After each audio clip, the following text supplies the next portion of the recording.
አራተኛው የኢትዮጵያ ኦርቶዶክስ ተዋሕዶ ቤተክርስቲያን ፓትርያርክ ብፁዕ ወቅዱስ አቡነ መርቆሬዎስ ከነሙሉ ክብራቸውና ማዕረጋቸው ወደ አገራቸው እንዲገቡና መንበራቸው ላይ እንዲሆኑ የሚጋብዝ ከኢትዮጵያው ፕሬዝዳንት ግርማ ወልደ ጊዮርጊስ የተጻፈ ደብዳቤ በማግኘታችን እውነት ስለመሆኑ ወደ ፕሬዝዳንቱ ስንደውል እውነት ነው እኔ ነኝ የጻፍኩት ብለው አረጋገጡልን። የስልኩ ጥሪ ብዙ ጥራት ስላልነበረው እንደገና ስንደውል ደግሞ ተቃራኒውን ነገሩን። ሁለቱም ውይይት ላይ ድምጻቸው አለ፣ እናቀርበዋለን። አዲሱ አበበ ነው ያዘጋጀው። ያ ደብዳቤ ስህተት ሆኖ ስለተገኘ እንዲመለስ ብለናል። እኛ በአንድ ፕሮግራም አስተላልፈነዋል። ግን ሆኖ የመንግስት ትዕዛዝ አይደለም፣ የግለሰብ ሀሳብ ነውና ኤፌክቲቭ አይደለም በእኛ በኩል። በማ በኩል? በእኔም በኩል ኮንትራዲክት አድርጌያለሁ። ራሴ ከስልጣኔ ውጪ ነው ያደረኩት። እኛ እንግዲህ ሁለት ፕሮግራም አለን። በመጀመሪያው ላይ አስተላልፈነዋል ፈቃዶውን ጠይቄ፣ ግን አሁን እንደገና ይሄንን ማስተባበያ እንዳሳልፍ ነው የሚፈልጉት። ከተቻለ እንደገና ሲኖዶስ አይቶት አርሞ የሚደረግ እንጂ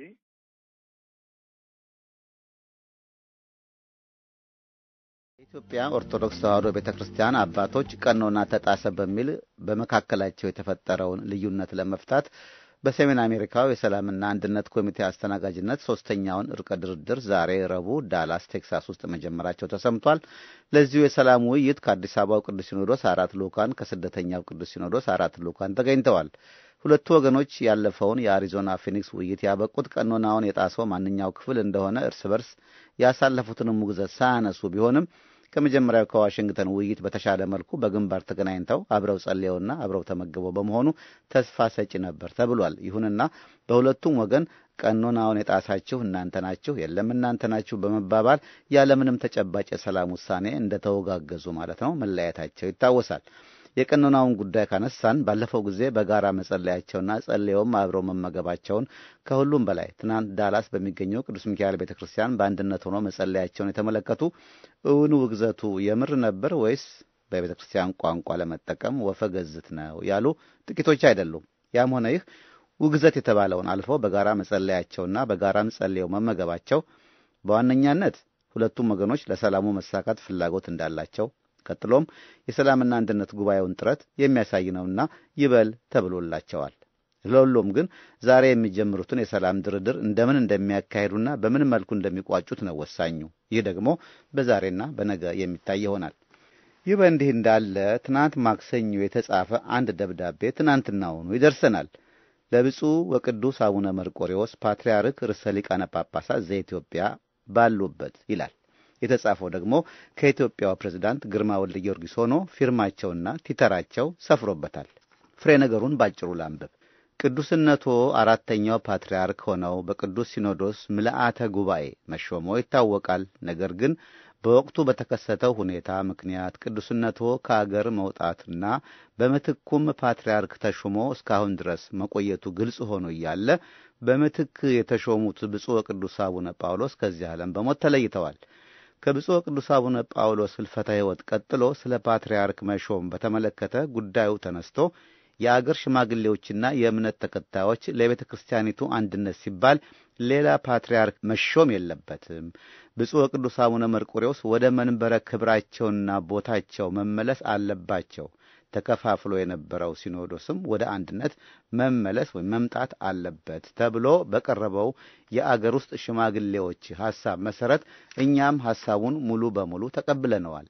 ቅዱስነቶ ይህን ሐሳብ ተቀብለው ልዩነቱን በማጥበብ በቤተ ክርስቲያናችን አንድነትና ሰላም እንዲሰፍን በቅዱስነቶ የሚመራውን ቅዱስ ሲኖዶስ ይዘው ወይም አስከትለው ወደ ሀገሮና ወደ ቤተ ክርስቲያኖ እንዲገቡ ይህን ደብዳቤ ጽፈናል። እግዚአብሔር አምላክ ኢትዮጵያን ይባርክ። ግርማ ወልደ ጊዮርጊስ ከኢትዮጵያ ፌዴራላዊ ዲሞክራሲያዊ ሪፐብሊክ ፕሬዝዳንት እንዲያውቁት ተብሎ ለጠቅላይ ሚኒስትር ቢሮ፣ ለውጭ ጉዳይ ሚኒስቴር፣ ለፌዴራል ጉዳዮች ሚኒስቴር፣ ለሀገር ውስጥ ጉዳዮች ሚኒስቴር ግልባጭ ተብሎ ደግሞ በኢንጂነር አራጋው ጥሩነህ የሚመራው የሽማግሌዎች ቡድን አዲስ አበባ ተብሏል። አሁን እንግዲህ የመጀመሪያ ስራችን ወደ ኢትዮጵያ ፕሬዝዳንት ግርማ ወልደ ጊዮርጊስ ዘንድ መደወል ነበር። ደወልን፣ አገኘናቸው። ሄሎ፣ አቤት። አዲሱ ባላለው ከዋሽንግተን ነው መደውለው። አዲሱ አዲሱ አበበ ከቮይስ ኦፍ አሜሪካ ነው መደውለው። እሺ አንድ ደብዳቤ ስላየው ነው የምደውልልዎት። የእርሶ ደብዳቤ ነው ወይ? በእርሶ ስም የተጻፈ ደብዳቤ ለዚህ ለብፁዕ ቅዱስ አቡነ መርቆሬዎስ ስላገኘው እሺ በትክክል በእውነት ከእርሶ ቢሮ የተጻፈ ነው ወይ? እርሶ ነው የጻፉት ለማለት ነው ጌታዬ። አዎ በትክክል ነው። ሽማግሌዎች ተመርጠው መጥተው እኔ ጋር ስብሰባ አድርገን ስብሰባ ላይ ደረስንበት ውሳኔ እሳቸው ቦታቸው እና ከዚህ ቀደም ሽግግር መንግስቱ ጠቅላይ ሚኒስትር ነው አሉ። ምራት ላይ እኔ እንዲወጡ ያደረጋቸው እሱ ነው አሉ። እሺ ይሄንን አረጋግጡ እርሶ? እነሱ አምነው አሳምነውኛል። እነማን ናቸው አምነው ያሳመኑት? ይቅርታ አንዴ ይድገሙልኝ። ሰብሳቢያቸው አራጋው ጥሩነህ።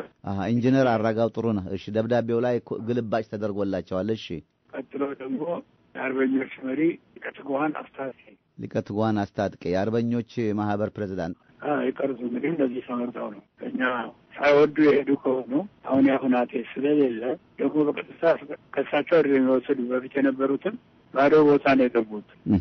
ስለዚህ አሁን ቦታቸው ሊመለሱ ይችላሉ። እዚህ ያለውን ቦታ ፈላጊዎች ብዙ ቢሆኑም ተገቢነት ያላቸው ብዙ አይደሉም። አቃቤ ፓትርያርኩ አቡነ ናትናኤል እሳቸው የሚወዳደሩ አይደሉም። እሳቸው ሊወጡ ይችላል ውሳኔ ደረስ ነው። ሁለተኛ ደግሞ እኛ እዛ በመሆናቸው ሲኖዶስ ተቋቁመዋል። እዚህ ደግሞ ሌላ ሲኖዶስ አለ። በአንድ ቤተ ክርስቲያን ሁለት ሲኖዶስ አያስፈልግም። ግን ክቡር ፕሬዚዳንት ይሄ እርስዎ የጻፉት ደብዳቤ በመንግስት ደረጃ የተጻፈ ነው ብለን መውሰድ እንችላለን?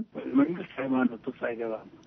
እሺ መንግስት ሃይማኖት ውስጥ አይገባም። እሺ አንዳንድ ጊዜ የአስታራቂነት ፖለቲካ ሲሆን ይገባበታል እንጂ እንደ መንግስት አገባል። ብፁዕ ቅዱስ አቡነ መርቆሬዎስ ማግኘታቸውን አረጋግጠዋል? ታዲያ ይሄን ደብዳቤ አላወኩም። ግን ክቡር ፕሬዝዳንት ግልባጭ ለጠቅላይ ቤተ ክህነቱ እዚህ ሀገር የሰላም ጉባኤውን ያዘጋጀው ኮሚቴ አለ፣ ለሱ ለሲኖዶስ አባላት ለጠቅላይ ቤተ ክህነት እንደዚህ ግልባጭ አልተደረገም። ይሄ ነገር ምን ያህል አሰራሩ ትክክል ይሆን? እንዴት ያላላየሁት ሪአክት ካደረጉ በኋላ እናስተካክለው ነገር ይሆናል። አመሰግናለሁ። አድማጮች መጀመሪያ ላይ የፕሬዝዳንት ግርማ ማስተባበያ የተሰማው በቴክኒክ ስህተት ነው።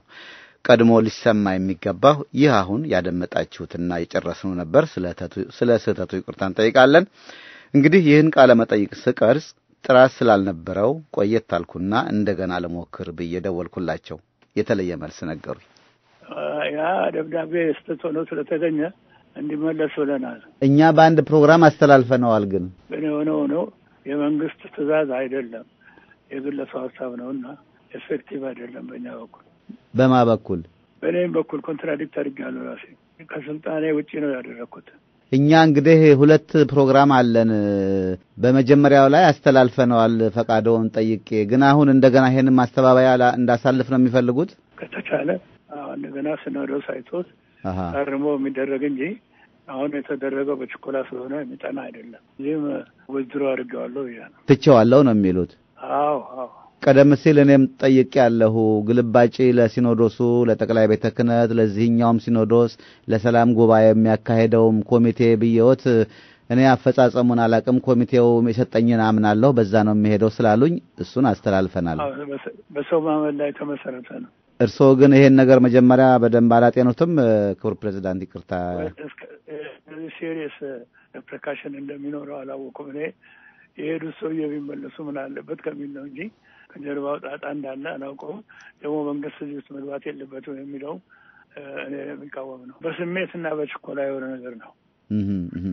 ከኔ ስልጣን ውጪ ከሆነ ውዝድሮ አደርጋለሁ እላለሁ። እነዛ አማካሪዎች የመከሩኝ ሰዎች እንደገና ተሰብስበው ይሄ ሬፕሪካሽኑ ማየት አለባቸው።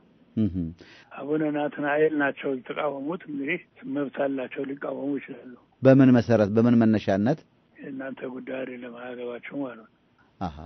መንግስት ሲኖዶሱ ያመነበትን ያድርግ የሚል ሀሳብ ያለው ይመስለውታል? በግድ ነው። መንግስት ሃይማኖት አይገባም ብለን የለ።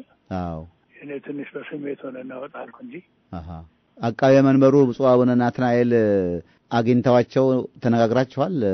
ፕሬዝዳንት ነግሬያቸው ይቅርታ አድርጌልሃለሁ ብለውልኝ ይቅርታ አድርጌልሃለሁ አሉት እና ሲኖዶሱ በዚህ ጉዳይ ይወያይበታል።